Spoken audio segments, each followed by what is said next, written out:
हमें ज्वाइन किया सेनेटर सहर कामरान साहिबाना सीनियर रहनुमा पाकिस्तान पीपल्स पार्टी के, उनसे उनका मौक़िफ़ लेंगे। महमूद मौलवी साहब सीनियर रहनुमा इस्तेकाम पाकिस्तान पार्टी के, और तारिक फजल चौधरी साहब पाकिस्तान मुस्लिम लीग नवाज के एक सीनियर रुकन है, कौमी असेंबली के रुकन भी रह चुके हैं, और उनसे भी बात करेंगे। बहुत बहुत शुक्रिया, वेलकम टू द शो।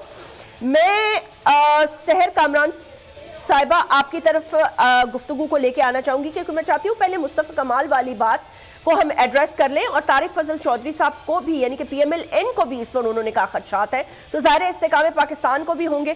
अच्छा, वो ये कह रहे हैं कि ऐसा कैसे हो सकता है, और वो उन्होंने कहा कि कोई भी इदारा इन्वेस्टिगेट कर ले, और वाज़े तौर पर लग रहा है कि ये कह रहे हैं कि पीपल्स पार्टी के कोई राब्ते हैं इनसे, यानी कि वो उनका झुकाव आपकी तरफ है जो प्रोविंस के इलेक्शन कमिश्नर है।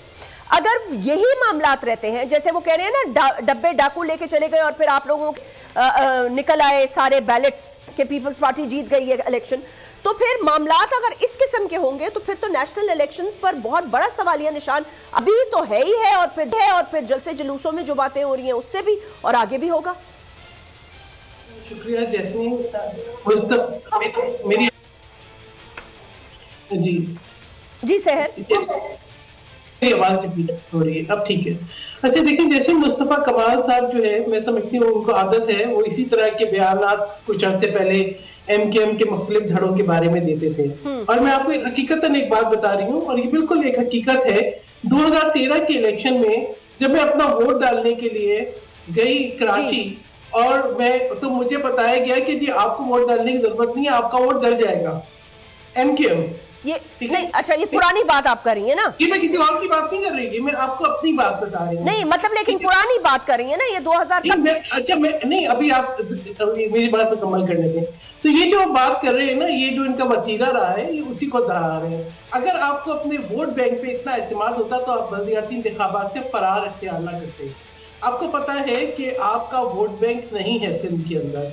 अब तमाम वो नर्वस धड़े जिनको पता है कि उनका वोट बैंक नहीं है, जिन्होंने सिंध के लिए कुछ कंट्रीब्यूट नहीं किया, वो कंफ्यूज है, वो आपस में इत्तेहाद बना रहे हैं, और उसके बावजूद भी उनको अपनी शिकस्त नजर आ रही है, तो फिर वो इस किस्म की बयानबाजी कर रहे हैं। आप मुस्तफा कमाल के कुछ अर्से पहले के बयानात निकाल लें, वो जिन धड़ों के साथ आज जुड़ के बैठे हैं, उन्हीं को जिस तरीके से वो एक्सपोज कर रहे थे और जो इल्जामात लगा रहे थे, अगर उनको वो आज खुद भी सुनेंगे तो शायद शर्मसार भी होंगे और अपने आप से भी सवाल पूछेंगे कि मैं क्या कहता हूँ। लेकिन नफरतों की तकसीम की सियासत अब खत्म होनी चाहिए। आपको इलेक्शन नहीं, लेकिन सेनेटर एक सेकंड, मतलब ये नफरत और तकसीम तो ना हुई ना, ये तो एक जायज मुतालबा है। वो ये कह रहे हैं कि जी पीपल्स पार्टी की डीलिमिटेशंस के हवाले से सारे मुतालबात मान लिए गए और हमारे सारे रिजेक्ट कर दिए। ऐसा नहीं हो सकता ना।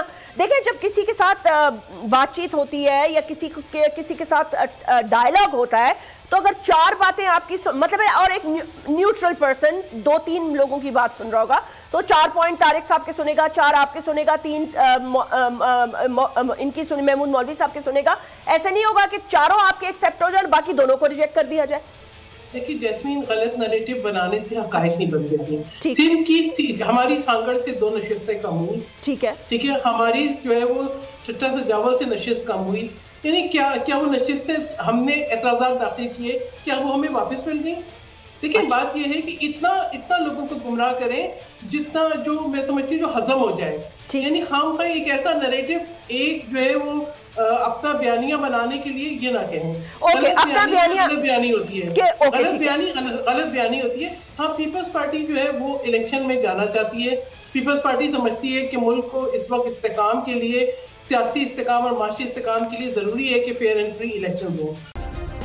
सब्सक्राइब करें और बेल दबाएं ताकि कोई खबर रह न जाए।